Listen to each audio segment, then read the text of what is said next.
Ich groll nicht, und wenn das Herz auch bricht, ewig verloren. During the war, my father worked both for the war ag, taking over unproductive farms to make them more efficient, for want of a better word. But he was also a volunteer for the Royal Observer Corps. So he'd work all day on the farm and then spend all night near the column in Shrewsbury, spotting and plotting Luftwaffe bombers over Shropshire and the neighbouring counties. One of the more bizarre stories from the Stiperstones is about the night the Luftwaffe bombed the Stiperstones. The odd bomb being dropped by the Luftwaffe returning from missions in Liverpool and seeking to reduce their load was not unknown in Shropshire. But like the Bridgnorth bombing, it would seem that this was planned. Indeed, Lord HawHaw is said to have boasted about the bombing the following day on his broadcast to the UK. The Bridgnorth bombing was on the night of the 29th of August 1940. It struck on Church Street by the Squirrel Hotel, killing 2 people. They were Elizabeth Hans, 68, of 9 Church Street, and her husband was severely injured, and Miss Mary Josephine Maynard, 62, of Cliff Cottages, whilst 2 or 3 incendiary bombs fell behind the shops in the High Street. The Squirrel was rebuilt but eventually demolished in 1979. Now, recent evidence suggests that this was a planned attack on what is now known as Halfpenny Green Airfield.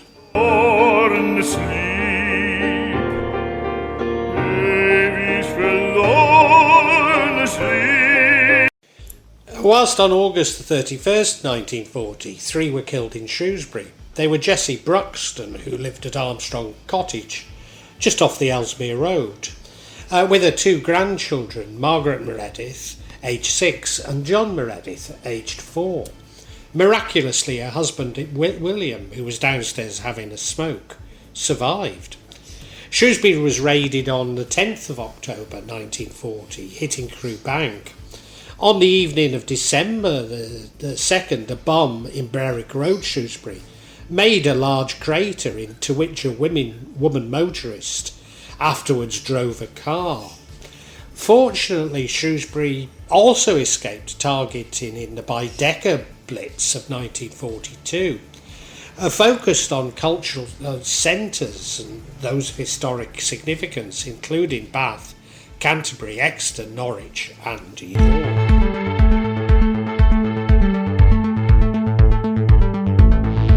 Other Shropshire raids during the 1940s include June the 26th, with 5 bombs at Shrewsbury, causing damage but no casualties. August the 25th, a cottage damaged near Newcastle-on-Clun. August the 30th, a high explosive bomb in Sambrook did not go off but forced the village inn to be closed until blown up by the army. September the 5th, in Bishop's Castle, fire brigade bombed while fighting a fire at Churchstoke. September the 15th, all windows blown out at Lady Steiner's house, the Citadel at Hawkstone. On the night of September the 28th, a bomb made a large crater at Lillisham Golf Course, at a spot where the committee had met only a few hours before to discuss the construction of bunkers. Early on the morning of October the 16th, Raider machine-gunned goods train near Yockleton, shooting off the tail lamp on the guards van. 16 HE bombs near Longner fell on October the 22nd, created a huge and perfectly round crater which remains between the Caradoc and the Little Caradoc. German bombers came down on Monkhampton on the night of November the 15th. October the 16th, 1940, a Junkers 88 had dropped a bomb on Tern Hill airfield. Those exploded inside, destroying the roof as well as 8 Astons and 2 Blemmings which were inside. The night of the most widespread activity was November the 28th, when an estimated 100 incendiary bombs, 27 HE bombs and 8 parachute mines dropped. Amongst the many incidents, 5 houses were damaged at Crockmore Lane, at Prees Lower Heath and Tongford Church, and 3 nearby cottages were damaged.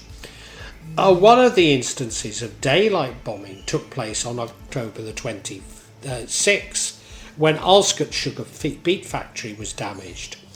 Bombs at Ironbridge on November the 29th ended a new mayoral ceremony in Much Wenlock, with the town clerk's house being one of those damaged.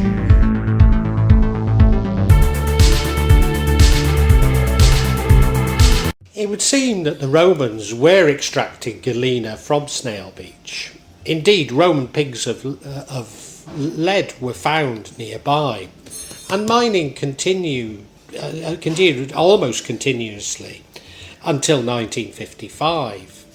And nevertheless, the first recorded workings on this vein was in 1676, when it was leased to some Derbyshire miners. Its most productive period did not begin until 1781. However, it was when it was leased to Thomas Lovett and Co. A long drainage level was driven from Wag Beach, and water pumped up it by a steam engine. During the Industrial Revolution, demand for lead increased, and with the advent of steam engines working the mine became more efficient.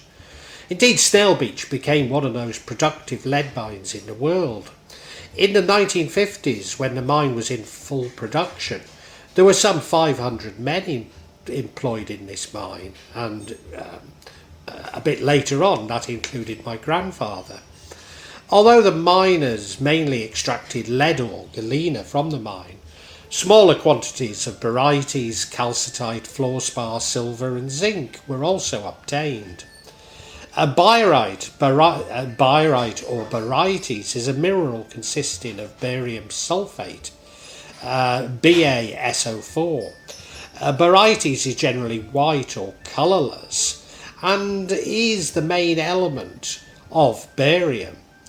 An early commercial use of the barytes was as a pigment in the white pottery, which was famously produced in the Wedgwood Works in nearby Staffordshire.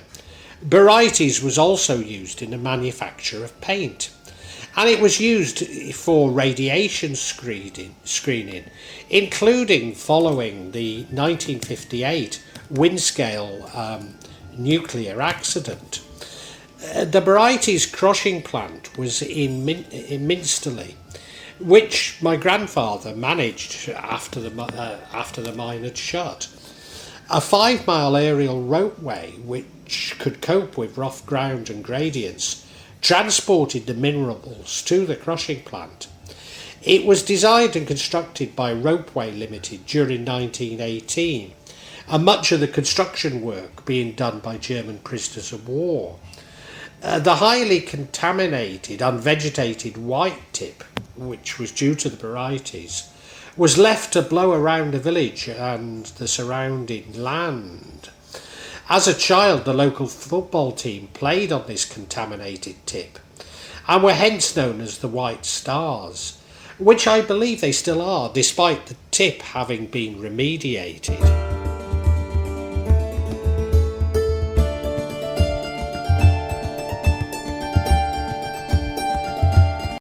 Brought up to believe that it was this white tip that was bobbed during World War II, the Germans having mistaken the reflective tip for the glass roof of a factory. Although another story is that the Luftwaffe, when flying over the north end of the Stiperstones, mistook the rocks of the Devil's Chair for a town with an ammunitions dump and therefore bombed it.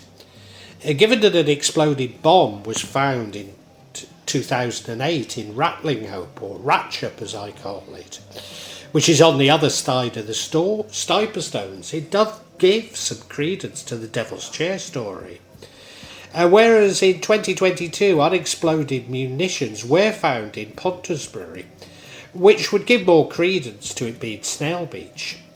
However, there was an ordnance depot in Pontesbury, and I cannot establish the exact nature, although whilst I cannot establish the exact nature of this ordnance, I feel that it's more likely to have been unexploded munitions than an unexploded Luftwaffe bomb. This all apparently occurred in 1941, and another report was that it was all along the Stiperstones, which would of course include both the Devil's Chair and the White Tip.